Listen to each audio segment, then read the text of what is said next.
Okay, so where are we here? So looking at our semester, go back to the syllabus. Grades are based on assignments, 60% final portfolio, 20% participation, 20%. So as part of that final portfolio, we're going to ask you to include and update all kind of the things you've done so far this semester and bring them all together in one location. So your final personal mission statement, your plan of attack for a job search. What do you plan to do? How do you plan to do it? What are the answers to the questions? Anything else you would like to include? And then a specific cover letter and a specific resume. Final version for those. So we'll be meeting the next few weeks to talk about those so you can update and improve those for your final portfolio. So we had 10 questions. So did everybody manage to come up with answers?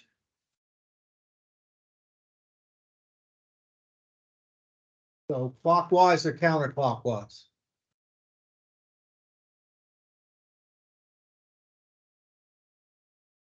Got clockwise. So we'll go around the room clockwise. You're going to pull one of the tough 10 questions from the jar here, and you're going to answer that one on the spot. So if you need to pull out your notes or your answers, so these are the tough questions that should be in this jar. I think I didn't drop them all on the floor getting in here, but I may have. So.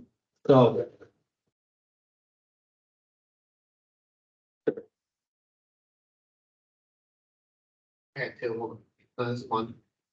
Okay, why do you want this job? Well, I guess because like if I was applying to the company, then I would say I really like your company because you know, I wouldn't apply to a company that I don't like. Okay. I'd say that. And also, I feel like it would be a good boost in my career, it would give me this, it would make me learn things that I want to learn. And no, I feel like that would probably not be good on an interview. Well, if you develop those points, those are certainly 2 points you'd want to hit. Yes. Are we answering these questions based off of the job that we picked? Sure. Okay. You can do it in any context that you feel comfortable. I guess I would just say that it would really help boost my career. Okay. I really want the job because I wouldn't apply to a job that I don't want to work at. Okay. And I would think that I would probably compliment their company in like a subtle way, I guess. Okay. So you want to sell them on your interest in you and that they should be interested. You're interested in them, they should be interested in you. Yeah. So all that comes together. So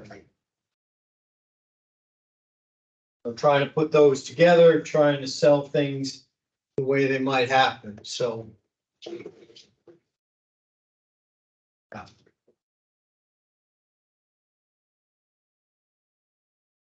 Why are you leaving your job, or have you left your job? I had to leave my job because I had to go to college. Okay. So, yeah. Okay. So we can expand on that a little bit more.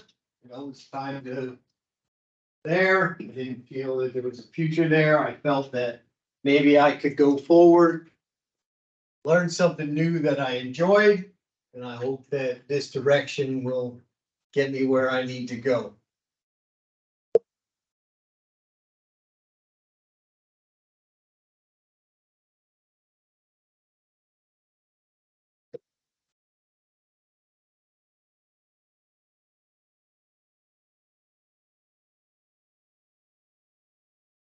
Why are you the best person for this job?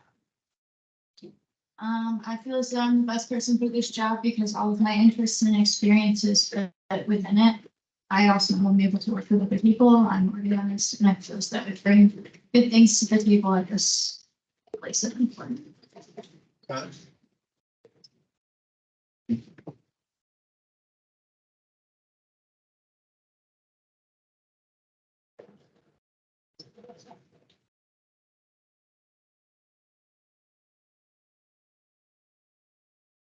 Why do you want this job?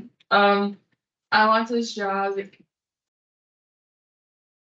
I want this job to be able to help farmers and grow my knowledge in the crop fields industry, I guess. Okay. Good stuff. I don't want to have you stay at the end of it all, but certainly. Yeah. Yeah, those are two good things to say of why you want the job.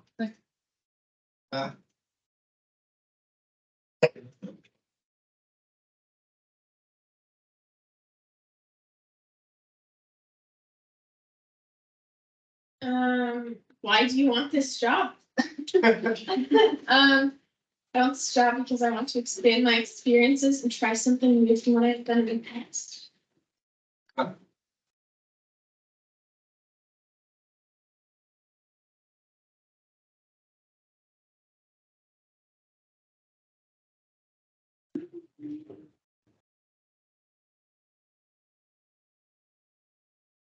How has your experience prepared you for this role?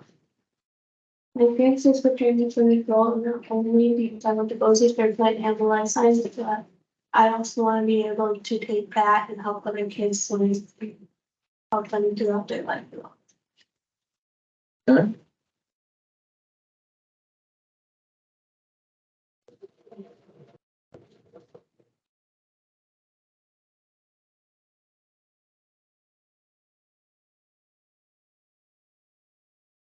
Why are you leaving or have left your job?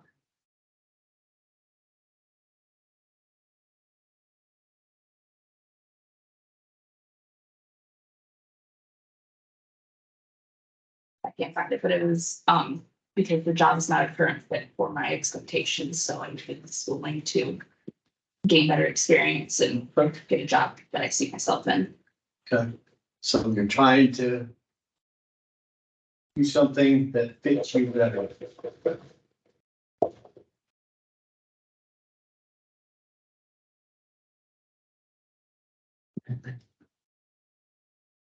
How do you handle stress and pressure? On the job site, I just take a brief moment to kind of breathe and calm down. And although I typically don't get too stressed, but just, breathing and recollecting my thoughts and just gaining like a better mentality about it can help me.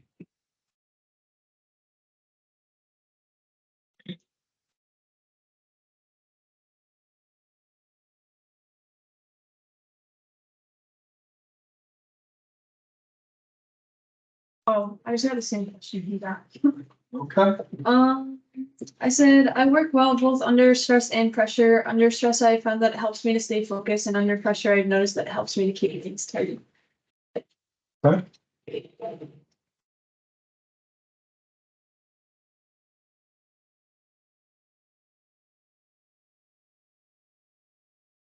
So what did we learn in this? Anything by figuring out these answers? I learned that I don't do well on the spot. Don't do well on the spot. Okay. Maybe something I gotta work on before I can do some interviews. Okay, that's certainly something that is recommended. We'll talk about that either today or next week about prepping for the interview. What else did we learn writing answers to these questions? Sitting here answering questions today. Anything? It'd be hard, like make a good answer. Yeah, it's hard to balance the good answer with the truthful one sometimes. Sometimes our most truthful answer is not probably the one we want to give. But we've got to be as honest as we can.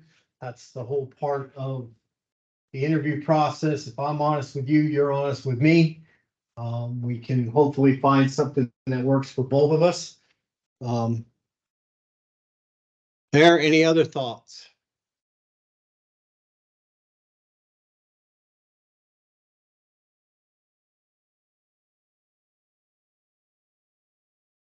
No, you don't. You don't want to have. Person immediately. Yeah. Yep, so if we can know what the thoughts we should have in advance. that makes a difference in our style, but if we're gonna go through and memorize and then spit it back, that's not gonna come off well. So we want to be natural. We want these appear to be as natural and spontaneous as we can. But at the same time, everybody knows you're not supposed to be natural and spontaneous in these opportunities. Do you have something? Yeah, it's gonna be really hard to be persuasive sometimes. Especially when you like lack the skills. It'll be there when you need it, but yes, it can be difficult. Some people are really good at selling. Others of us, we struggle, so. But as somebody told me once, well, if you're selling a product you believe in, i.e. yourself for this job, and it really seems to work, then it should come off reasonably easy. So we had all answers, so trying to think about these questions in advance is important, and having some of those answers, or at least a understanding what those answers might be for you in your back pocket, is something that can be helpful. And you come off a little bit more confident, a little bit more prepared than, well, I don't really know, which is something I say a lot, but another thing we might think about is our answers as a class were very brief. We probably want to stretch them out to a minute or two if we can. And what we might do with that, or to get that there, is we might give specific examples. We all spoke kind of generically. If we can give a specific example of something. If I'm good at, well, I'm a people person or whatever, can I give an example of that? Or I'm really good at solving problems. Can I give an example of that? Why should I be on your company, or why should I be part of there? Well, I really like your company. What about the company do you like? So try and expand on those declarative statements with examples helps fill up the time. One of the things that I've noticed interviewing here, for potential new hires coming in, is if you can't fill up a half hour that's allotted to you for a phone or a Teams interview, people go, well, how are they gonna fill up a classroom for 40 minutes? So you gotta think about the time you're allotted and see what you can fill up with there. So those 10 questions are gonna be as part of your portfolio, that interview prep, having questions ready, kind of thoughts thought out. That'll be part of your portfolio. So the interview, the questions are probably the main part of an interview. You're going to get those, but there's a lot of other aspects to an interview that we need to consider, or at least be aware of. So preparing or prepping for the interview, we already talked about questions you need to develop and ask. What is appropriate? You're not only asking for yourself, but you want to show an interest in the company. Show that you've dug into the company, you've thought about things. You need to answer questions for yourself and then show that you're a person that can learn, that can dig in, that can be part of this company. So what are the additional responsibilities? Is there room for advancement or growth? What are the main expectations of the person being hired, i.e. you hope it's you? What might be appropriate there? What is their ideal candidate? What are they looking for? What is the culture like at this particular institution? How do they do things? Where are they going? What's important to them as a group?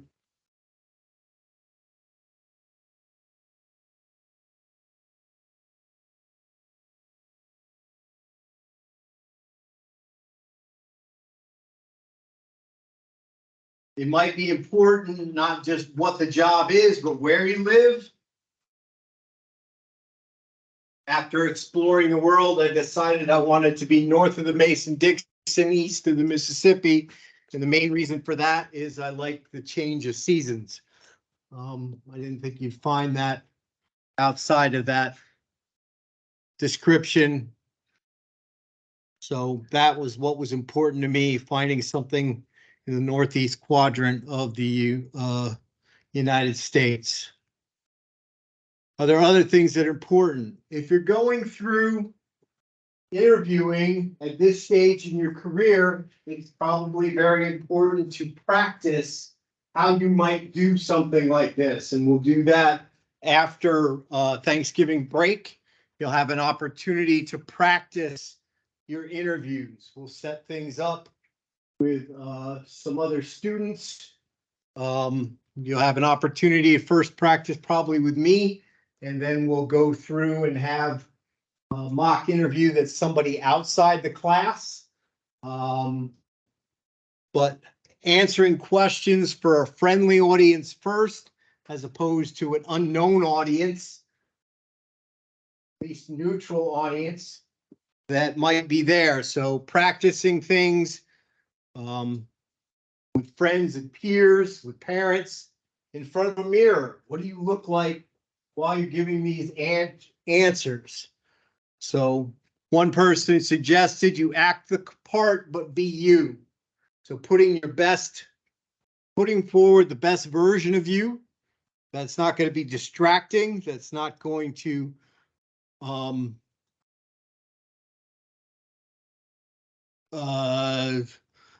detriment from the things that you might be able to, little things that people might just be uneasy about. We mentioned dressing appropriately for that event. So there's not just one way to do it. You have to think about the job you're going for. You need to dress, at least a rule of thumb is to dress one position above their normal. So Like one position. one position. So if everybody there in the room is wearing polos and khakis, you might go with a button-down shirt. If everybody in the place is wearing Carhartts and jeans, you might go with khakis and polos or something like that. So trying to step up. If they're all business casual, you go to business formal. Not sure what the exact sequence is, but at least as equal to all the people in the room that you're in, the same or better than what they did. Make sure that all your clothes fit properly. Sometimes we borrow stuff, especially at your age, when we may not have a full wardrobe to choose from of formal dress clothes. Making sure that what you have, you've tried it on, make sure it fits. Make sure whatever you're doing there. The general rule is to dress conservatively. If you're dealing with agriculture, sometimes they do not react positively to other choices. You want to, with your dress, this goes back with conservatively, avoid distractions. Anything that might draw attention or might take you in the wrong direction. The general rule, t-shirts and jeans are not the way we're going, even if we're going to a farm job, or that's the job everybody else is going to be wearing, or you'll be wearing when you get there. We want to step one above that just to show that we thought about things and are serious about things. The 30-minute detail check. This is important, especially if you're driving a long way, or in my case, I've flown to interviews. You're on the plane, you're getting in there. I'm not going to wear what I'm going to be in front of these people on the plane. So, like ducking into the bathroom before you get past or to the luggage area change up or stopping at a rest area somewhere along the way or a bathroom, ducking into a McDonald's, check your hair, check your teeth, check your breath. See if there's anything stuck to your face or you've got food on your corners of your mouth or anything like that. Checking for stains or loose threads. Anything that might be distracting or out of the ordinary, that's something that you should have noticed before you walked in some way, shape, or form. So that last minute detail check, make sure nothing's stuck to your teeth or in your teeth or anything like that. So thinking about where we might do that. Is it in the car before we go in the building? Is it in a gas station down the street? Is it in the airport bathroom before we get out in the main unrestricted area? So during the interview, we've got a couple different sections we got to go through. We've got the greetings we need to consider. How do you greet a person you're interviewing with? What kind of things do you come prepared? What is we need to know about body language and or confidence? There are assumptions people make consciously or unconsciously about how we are moving, how our posture is, what movements we make. How do we answer questions? How do we ask questions? And then how do we close out an interview to make sure that we get full consideration for this job that we're applying for? So the greeting. Want to be on time. That's really important. Making sure you're there early. There have been certain cases where I've gotten there a day in advance. They didn't know that, but that's just when I got there. It gave me an opportunity to scout that particular university out. I got to see all the stuff I wanted to see. And then I talked to them the next day. Or if I'm at a driving to an interview, getting there an hour early, parking down the street, relaxing for a while, getting my final questions and answers together before I showed up that last mile or two. So making sure I had a good buffer there to make sure I was on time. You want to introduce yourself with confidence, making eye contact, good handshake. Hi, how are you?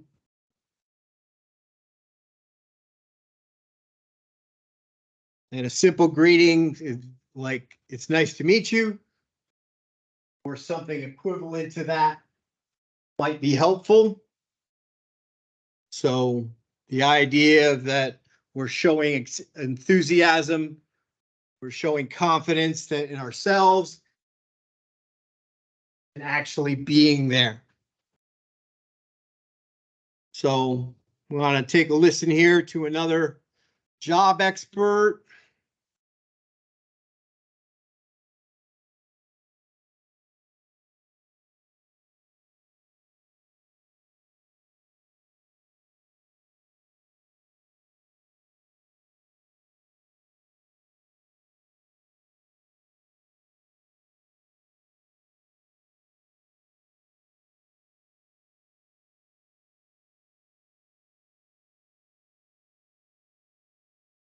This next tutorial, I'm going to give you 8 language interview techniques that you can use to help you pass at your job interview.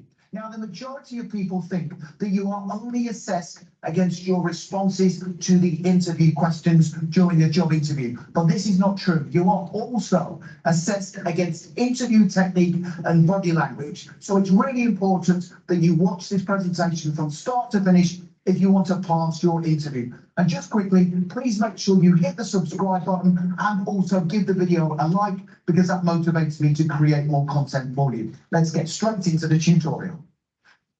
Body language interview technique number 1 is to make sure you maintain positive eye contact with the interviewer throughout your job interview.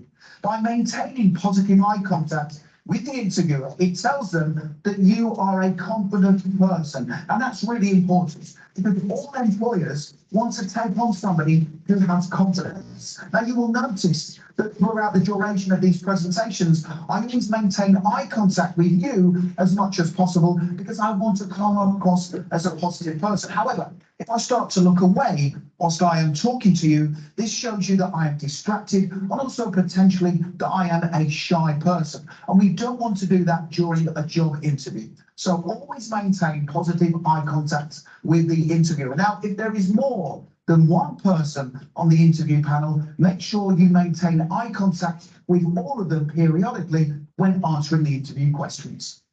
Body language interview technique number 2 is to make sure you sit upright in the interview chair throughout the duration of your interview, because this tells the interviewer that you are smart, you are professional, and you are also able to sit still and pay attention during your job interview. This is really important because if I start to sit back slightly, you can see that my whole body posture changes. So make sure you readjust yourself periodically throughout the duration of your interview, sit upright in the chair, and you can also, to stop yourself fidgeting, place the palms of your hands on top of your knees. Body language interview technique number 3 is in relation to the use of your hands during your job interview. Now, you will notice that I always use my hands whenever I am presenting to you during these particular videos. And I want to do that because I want to come across as positive and enthusiastic. However, if I was in a job interview, I would only use my hands subtly and occasionally to either accentuate a point or come across as positive and confident. And you will notice that in a job interview, I would never raise my hands too far above my knees when making a point. Body language interview technique number 4 is to avoid touching your face during the interview. Now, on average, we touch our face 16 times every hour, often without realizing it. But when you touch your face during a job interview, it can actually come across that you are distracted and you are not able to sit still, i.e. you are a fidget. So at all times, avoid touching your face during the job interview. Body language interview technique number 5 is to make sure you smile as much as possible during your job interview. Now, when you smile at somebody, they will always smile back, because by smiling, it makes them feel positive. And after all employers want to hire somebody who is happy and positive. And by smiling throughout your interview, this helps to build a positive rapport with the interviewer. Body language interview technique number 6 is to make sure you listen throughout the duration of your job interview. And more importantly, you show the interviewer that you are engaged in the process and you are listening. So whenever the interviewer is either talking about the selection process or they are asking you interview questions, use soft facial expressions such as nodding, frowning, raising your eyebrows to demonstrate that you are listening to what they have to say. This is really important because the majority of candidates think that they need to talk throughout the duration of their interview. Yes, they do, but they also need to listen too. Body language interview technique number 7 is an extremely powerful one, but it is often underutilized by interview candidates. And that is to use your head whilst responding to the interview questions. What do I mean by that? Well, during the interview, when responding to certain interview questions, such as why should we hire you, I want to come across as very confident and resilient. And to do that, I will keep my head perfectly straight when answering the interview question, and I will look the interviewer in the eye and I will say, you should hire me because having read the job description, I already have the necessary skills, qualities and experience to excel in the position. However, if I want to come across as somebody who is empathetic and understanding during my interview, I will simply tilt my head slightly to the side. And this is very powerful because it then shows that I have a softer approach to dealing with certain situations. So if the interviewer said to me during the interview, how would you deal with a dissatisfied customer? I would utilize a slight head tilt to show that I can demonstrate empathy. And I would say, whilst dealing with the customer, I would ask them questions and I would appreciate the concerns that they had. So you can see that by either maintaining a straight looking head position or tilting to the side, I can come across based on how I want to during the job interview. Body language interview technique number 8 is to make sure you dress to impress. This is really important. A lot of people on this channel contact me in the comment section below the video and they say, Richard, I have a job interview coming up. I am not sure what to wear. And my advice, 100% of the time, is that you should always dress professionally and smart. Because if you can't be bothered to make an effort in your appearance, I am not going to hire you. Because if you don't make an effort, it tells me subliminally that you are not prepared to do things to very high standards. So make sure you always put effort into your appearance and dress to impress during your interview.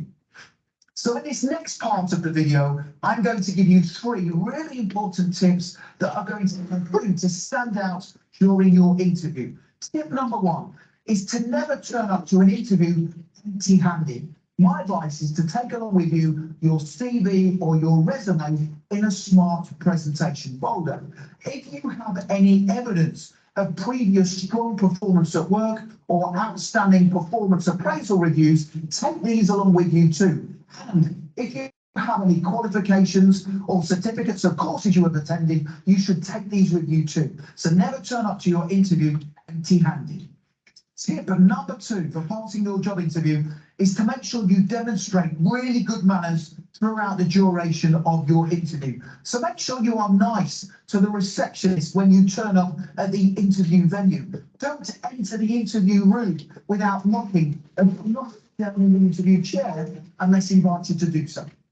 And tip number 3 is to make sure you rehearse your answers to the most common interview questions before you attend the real thing. It is a well-known fact that those candidates who practice their answers to the interview questions before the real thing are far more likely to succeed. Now, if you would like a number of brilliant example top-scoring answers to the most common interview questions, click that link right now in the top right-hand corner of the video. Head through to my website, partmyinterview.com, and you can download my full set of 30 brilliant answers to difficult interview questions in a PDF guide, and you can have it within your inbox within 2 minutes from now. So just before I leave you and sign off, don't forget to hit the subscribe button. Look.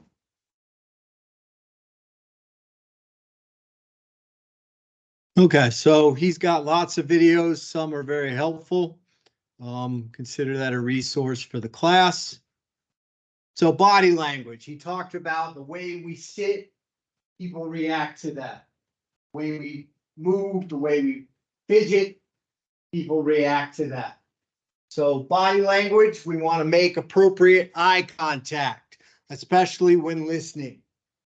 So it's not unusual for our eyes to wander when we're speaking to somebody, but if they're talking, especially in the interview context, we should be eyes forward, eye contact with them. So making sure that while they're talking, they have our undivided attention. We want to speak professionally. We want to enunciate. We want to project in a volume that's appropriate to the room. And we want to use appropriate language where we can.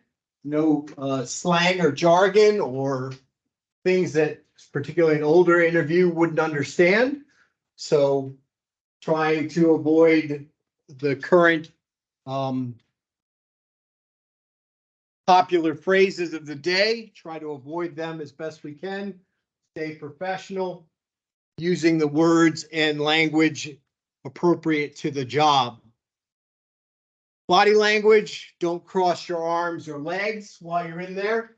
That sends a message of I am not interested or I'm being defensive for some reason.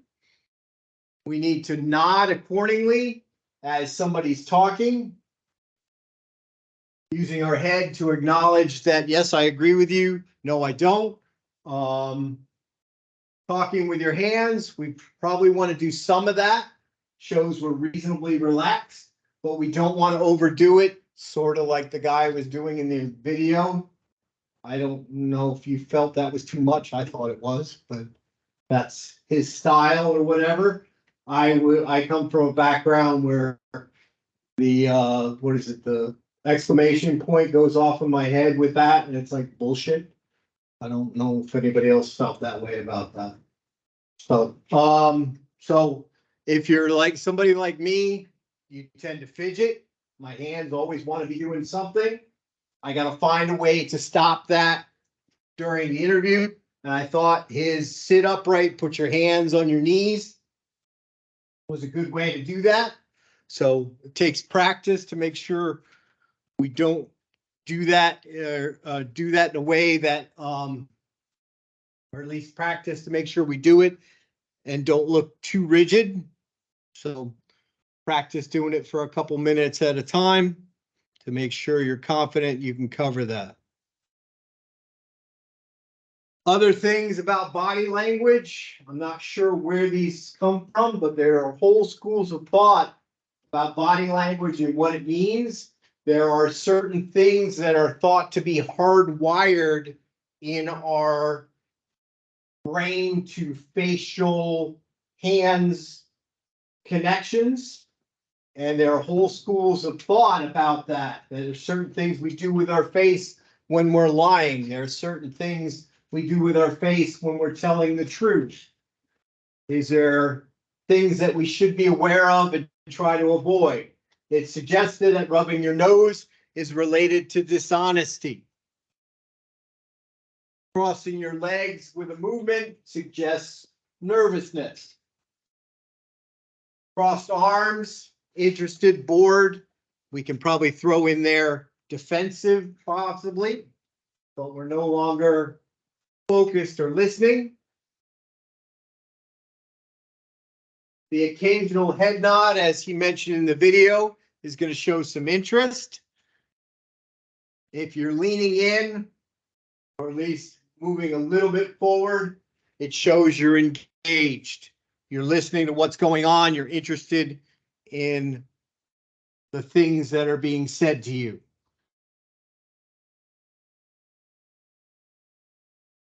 So we get into the heart of the interview. We're answering questions. We've already thought about the answers to those. Now we got to think about the answers to those and how we're moving our body. As we said before, the beginning of class here, when thinking about those answering the questions, we want to try where we can to put in specific examples. And this is where that pre-thought comes in. What can we do? How can we do things to allow to fit in those specific examples to demonstrate, to show that we are really and truly what we're answering. We're trying to avoid those generic answers. Give something that's personal, give something that's specific with examples. Answer the entire question. This can become a challenge. It's amazing how many times that people don't answer the question that's being asked. That could be a challenge. So if you've got multiple parts of a question, make sure you repeat them back. It says, okay, you want me to answer this, this, and this. I'm going to do the second one first, and then we'll go from there. If you have to, write down, if you're especially in your panel interview and they give you a whole bunch of things, maybe a quick note on a pad or a portfolio that you have with you, that these are the 3 parts I need to answer, just enough to jog your memory as you go through. And then with the multi-part questions, circling back, did I answer everything that I was supposed to?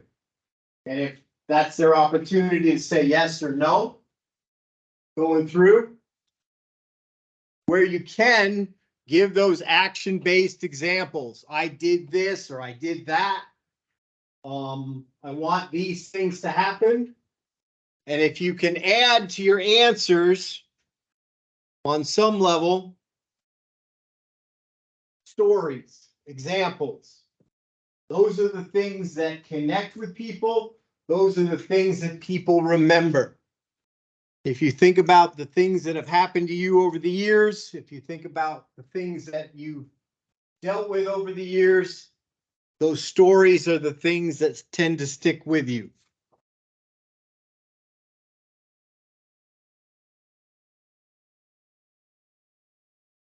So answering questions. Why are they asking you questions at all? What is the rationale behind most of the questions? If you take that list of things that we gave you, the list of questions that we gave you, you'll see that maybe 20% of the questions might be related, can you do the job? The bulk seem to be related to, are you a person we like? They assume with the basics on your resume that you can do the job. Question is, do they like you and or are you a minimal risk to the company? It takes time and effort to hire people. We want to make sure that we hire somebody that's going to stick around for a while, and we don't have to go through this again in another year. We don't have to lose all that time in employment where we're short people and we don't have somebody doing the job. Everybody else is working double time to cover that missing position. Do they like you? Are you a minimal risk? Can we work out the compensation? So things that you think that might be priority, like can this person do the job or can we work out the compensation? That stuff is sort of already figured out. They're trying to decide whether they like you or not. Are you somebody that can work with us? We can get along. Can everything work out?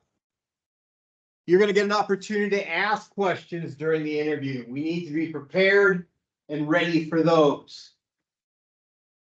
Best questions come from the questions they asked you. Can you turn something around and ask for more detail?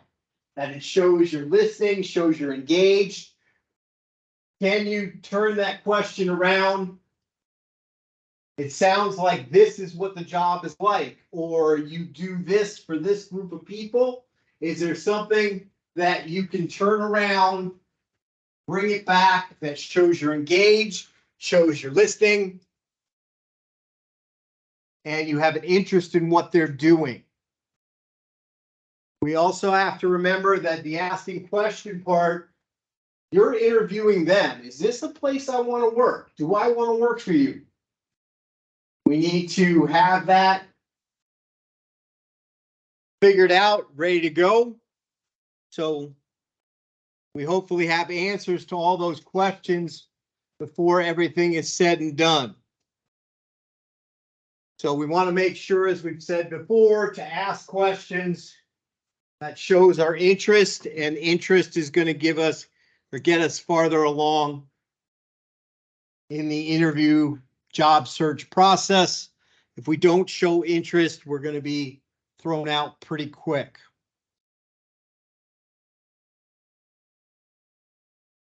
So closing out the interview, just as coming in, we're showing some interest there. If they haven't asked you about something you wanted to tell them about, this is your chance to make sure before you go out the door, make sure it's said. If there's anything they should know about you, you certainly, when you go into an interview, there's 3 or 4 things I want them to know about me before I leave. Can each of those, and if I only got 3 of them out, maybe there's that 4th one. This is my chance to add. So before we end, I'd like to share one more thing with you.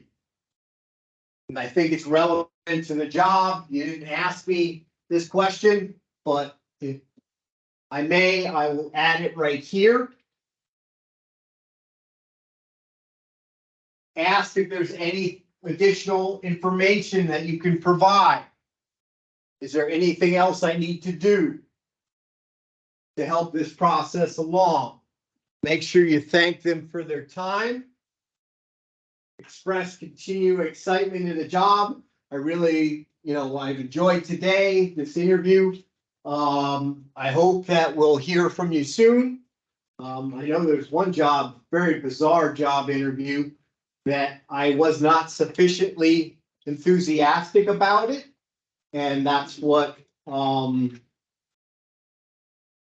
led to the job being pulled from me. I had the job going on the airplane, 2-hour flight. I got back to an email that said, you don't have the job anymore. And that's because of my response to him at the airport. So he decided while I was in the air that I no longer was acceptable for that job. So that's my personality. He said, give it some thought. I said, okay, I will give it some serious thought, but I didn't gush. I didn't do the things that he expected me to do. I was who I was, but that's not what he was looking for. He was looking for something specific, and because of that, I lost the job. In retrospect, it was not the worst thing in the world because I probably wouldn't have fit. But you need to ask about the next steps and make sure you know how to contact them. Who should I contact to find out about this job? What are the next steps? How long is it going to be before a decision is made? When will I find out? All those things in the last 2 steps moving forward. So the goals of the interview when you're there, certainly selling yourself. That's 80% of the job. What things do you want them to know about you? It's your chance to evaluate the position and the company. Is this where I want to be? And if you can get that commitment to the next step, you want that job offer so you can make your decision as to whether or not you want to be part of that organization. So following up, email within 24 hours, sending a thank you. If there's anything you forgot to add or need to provide, they asked providing that additional information. If they needed something from you, an additional opportunity to tell them what you can do and how well you'll fit, re-emphasize your interest. Try to limit that to 1 page. That doesn't mean much in an email, but try to keep it brief and direct and to the point. So for week 11, continue to update your answers. We'll get those in final format for your portfolio. You can decide about how you want to do your portfolio. Do you want to do yours in a hard copy fashion where you have a small notebook for that? Or do you want to do yours in an electronic format where it's all in one folder? So make that decision. And then start to collect all your things related to your interview checklists and prep and all that. So you can work on your portfolio. Nothing specific is due, but you won't have, if you don't wait till the last minute, you'll be a little less crowded during the last 2 weeks of school. So any questions? Guess that's it. You too.